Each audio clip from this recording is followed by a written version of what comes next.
मैं गुरमीत सिंह, सह आचार्य हिंदी, राजकीय महाविद्यालय बूंदी। आज के ई व्याख्यान का विषय है छायावाद। सबसे पहले हम इसका परिचय ज्ञात करते हैं। हिंदी कविता में छायावाद का युग द्विवेदी युग के बाद आया।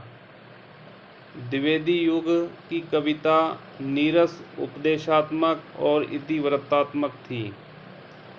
छायावाद में इसके विरुद्ध विद्रोह करते हुए कल्पना प्रधान, भावोन्मेष युक्त कविता रची गई। छायावाद युग उस सांस्कृतिक और साहित्यिक जागरण का सार्वभौम विकास काल था जिसका आरंभ राष्ट्रीय परिधि में भारतेंदु युग से हुआ था। छायावाद के नामकरण का श्रेय मुकुटधर पांडे को दिया जाता है। इन्होंने सर्वप्रथम 1920 ईस्वी में जबलपुर से प्रकाशित श्री शारदा पत्रिका में हिंदी में छायावाद नामक 4 निबंधों की एक लेखमाला प्रकाशित करवाई थी। छायावाद ने हिंदी में खड़ी बोली कविता को पूर्णतः प्रतिष्ठित कर दिया। इसके बाद ब्रज भाषा हिंदी काव्यधारा से बाहर हो गई। इसने हिंदी को नए शब्द, प्रतीक तथा प्रतिबिंब दिए। इसके प्रभाव से इस दौर की गद्य की भाषा भी समृद्ध हुई। इसे साहित्यिक खड़ी बोली का स्वर्ण युग कहा जाता है। अतः हिंदी साहित्य के रोमांटिक उत्थान की वह काव्यधारा है जो लगभग 1918 से 1936 तक की प्रमुख युगवाणी रही। छायावाद के कवि। छायावाद के कवियों में जयशंकर प्रसाद, सूर्यकांत त्रिपाठी निराला, सुमित्रा नंदन पंत, महादेवी वर्मा इस काव्यधारा के प्रतिनिधि हस्ताक्षर माने गए हैं। इन्हें छायावाद चतुष्टय के नाम से भी जाना जाता है। जैसा कि जयशंकर प्रसाद छायावाद के प्रतिनिधि कवि माने गए हैं, उनकी रचनाएं हैं आंसू, झरना, लहर, कानन कुसुम और कामायनी। कामायनी उनका सबसे प्रसिद्ध महाकाव्य है। सुमित्रा नंदन पंत की काव्य रचनाओं में चिदंबरा, जिस पर उनको 1968 में हिंदी साहित्य का श्रेष्ठ पुरस्कार ज्ञानपीठ पुरस्कार मिल चुका है। इसके अतिरिक्त वीणा, पल्लव, गुंजन, ग्राम्या, युगांत और युगवाणी उनकी प्रसिद्ध रचनाएं हैं। इसी प्रकार सूर्यकांत त्रिपाठी निराला, जिनकी प्रसिद्ध रचनाएं हैं जूही की कली, अनामिका उनका जो काव्य संग्रह है, उसमें 2 कविताएं हैं, राम की शक्ति पूजा और सरोज स्मृति। परिमल, गीतिका, तुलसीदास, कुकुरमुत्ता, अणिमा भी उनकी काव्य रचनाएं हैं। इसी प्रकार से महादेवी वर्मा ने निहार, रश्मि, नीरजा, सांध्य गीत आदि काव्य रचनाएं प्रस्तुत की हैं। छायावाद की परिभाषा। हिंदी साहित्य के अनेक समालोचकों ने छायावाद के बारे में अपने विचार व्यक्त किए हैं। डॉक्टर नगेंद्र ने लिखा है कि 1920 के आसपास युग की उद्बुद्ध चेतना ने बाह्य अभिव्यक्ति से निराश होकर जो आत्मबद्ध अंतर्मुखी साधना आरंभ की, वह काव्य में छायावाद के रूप में अभिव्यक्त हुई। इसी प्रकार नामवर सिंह ने छायावाद में लिखा है कि छायावाद शब्द का अर्थ चाहे जो हो, परंतु व्यावहारिक दृष्टि से यह प्रसाद, निराला, पंत, महादेवी की उन समस्त कविताओं का द्योतक है जो 1918 से 1936 ईस्वी के बीच लिखी गई हैं। वे आगे लिखते हैं, छायावाद उस राष्ट्रीय जागरण की काव्यात्मक अभिव्यक्ति है जो एक ओर पुरानी रूढ़ियों से मुक्ति चाहता था और दूसरी ओर विदेशी पराधीनता से। छायावाद की प्रमुख विशेषताएं। विद्यार्थियों, छायावाद की प्रमुख विशेषताओं के अंतर्गत पहली विशेषता है आत्माभिव्यक्ति। छायावाद में सभी कवियों ने अपने अनुभव को मेरा अनुभव कहकर अभिव्यक्त किया है, अर्थात स्वयं का अनुभव। इस मैं शैली के पीछे आधुनिक युवक की स्वयं को अभिव्यक्त करने की सामाजिक स्वतंत्रता की आकांक्षा है। यह वैयक्तिक अभिव्यक्ति भक्तिकालीन कवियों के आत्मनिवेदन से बहुत आगे की चीज़ है। इस पर धर्म का आवरण नहीं था। सामंती नैतिकता को अस्वीकार करते हुए पंत ने उच्छ्वास और आंसू की बालिका से सीधे शब्दों में अपना प्रणय प्रकट किया है। बालिका मेरी मनोरम मित्र थी। वैयक्तिक क्षेत्र से आगे बढ़कर निराला ने अपनी पुत्री के निधन पर शोक गीत लिखा और जीवन की अनेक बातें साफ साफ कह डाली। दूसरी विशेषता आती है नारी सौंदर्य और प्रेम चित्रण। छायावादी कवियों ने नारी को प्रेम का आलंबन माना है।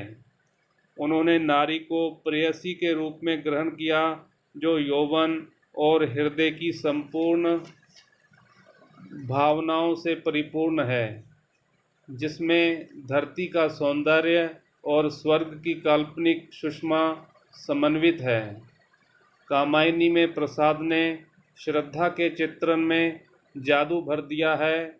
उनके अनुसार नारी तुम केवल श्रद्धा हो, विश्वास रजत नग पग तल में, पीयूष स्रोत सी बहा करो जीवन के सुंदर समतल में। इनके प्रेम की पहली विशेषता है कि इन्होंने स्थूल सौंदर्य की अपेक्षा सूक्ष्म सौंदर्य का ही अंकन किया है, जिसमें स्थूलता, अश्लीलता और नग्नता नहीं है। जहाँ तक प्रेरणा का सवाल है, छायावादी कवि रूढ़ि, मर्यादा अथवा नियमबद्धता को स्वीकार नहीं करते।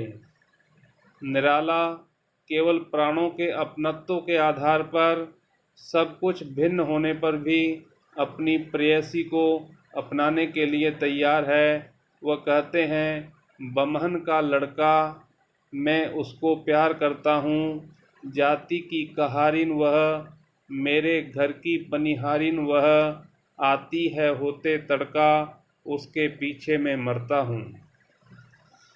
तीसरी छायावाद की प्रमुख विशेषता है प्रकृति प्रेम।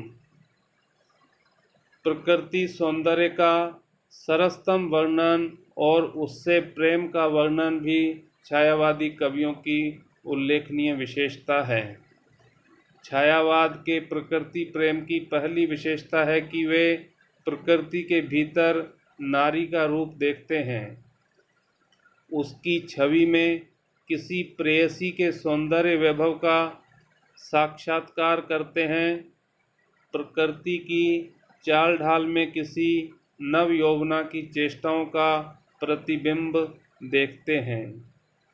प्रकृति में चेतना का आरोपण सर्वप्रथम छायावादी कवियों ने ही किया है।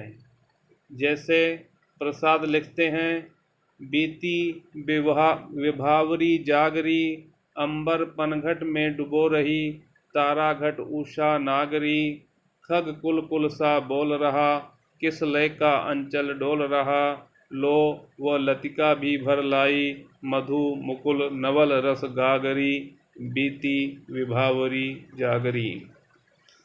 इसी प्रकार निराला भी प्रकृति के अनुपम सौंदर्य का वर्णन करते हुए लिखते हैं, दिवसावसान का समय, मेघमय आसमान से उतर रही वह संध्या सुंदरी, परी सी धीरे धीरे। इसके अतिरिक्त सुमित्रानंदन पंत को प्रकृति का सुकुमार कवि कहा जाता है, अर्थात प्रकृति की मनोरम छटा के अधीन होकर उन्होंने नारी के सौंदर्य को भी तुच्छ, उसके सामने तुच्छ माना है। उन्होंने कहा है, छोड़ द्रुमों की मृदु छाया, तोड़ प्रकृति से भी माया, बाले तेरे बाल जाल में कैसो उलझा दूं लोचन, भूल अभी से इस जग को, तज कर तरल तरंगों को, इंद्र धनुष के रंगों को, तब तेरे ही भ्रू भृंगों से कैसे बिंधवा दूं निज मृग सा मन, भूल अभी से इस जग को। चौथी विशेषता है राष्ट्रीय एवं सांस्कृतिक जागरण। छायावादी कवियों ने अपनी रचनाओं के माध्यम से अपने राष्ट्र प्रेम को अभिव्यक्त किया है। इस युग में वीरों को उत्साहित करने वाली कविताएं लिखी गई। देश के वीरों को संबोधित करते हुए जयशंकर प्रसाद लिखते हैं, हिमाद्री तुंग श्रृंग से प्रबुद्ध शुद्ध भारती, स्वयं प्रभा समुज्ज्वला स्वतंत्रता पुकारती, अमृतत्व वीर पुत्र हो, दृढ़ प्रतिज्ञ सोच लो, प्रशस्त पुण्य पंथ है, बढ़े चलो बढ़े चलो। इसी प्रकार इतना ही नहीं, आम जनता को जागृत करने के भाव से ही जागो फिर एक बार जैसी कविताएं लिखी गई हैं।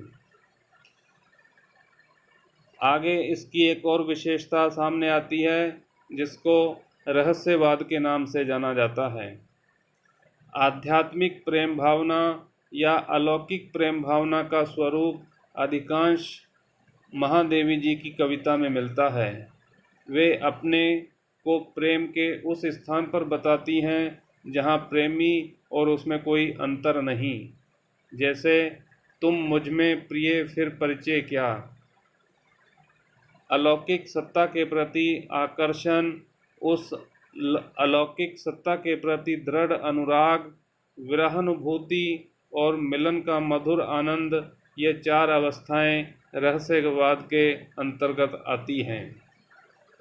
एक और इसकी विशेषता आती है दार्शनिकता। छायावाद में वेदांत से लेकर आनंदवाद तक का प्रभाव दिखाई पड़ता है।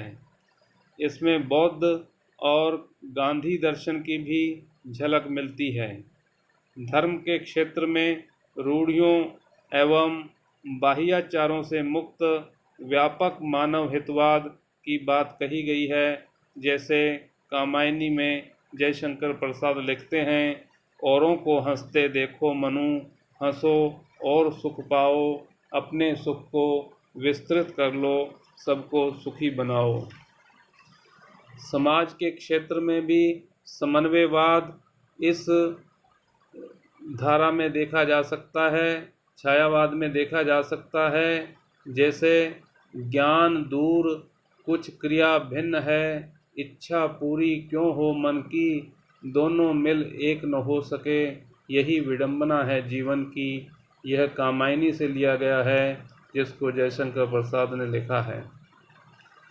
पारिवारिक एवं दाम्पत्य जीवन के क्षेत्र में हृदयवाद अथवा प्रेम पूर्ण व्यवहार, जैसे तप रे मधुर मधुर मन, विश्व वेदना में तप प्रतिपल, तेरी मधुर मुक्ति ही बंधन, गंधहीन तू गंध युक्त बन।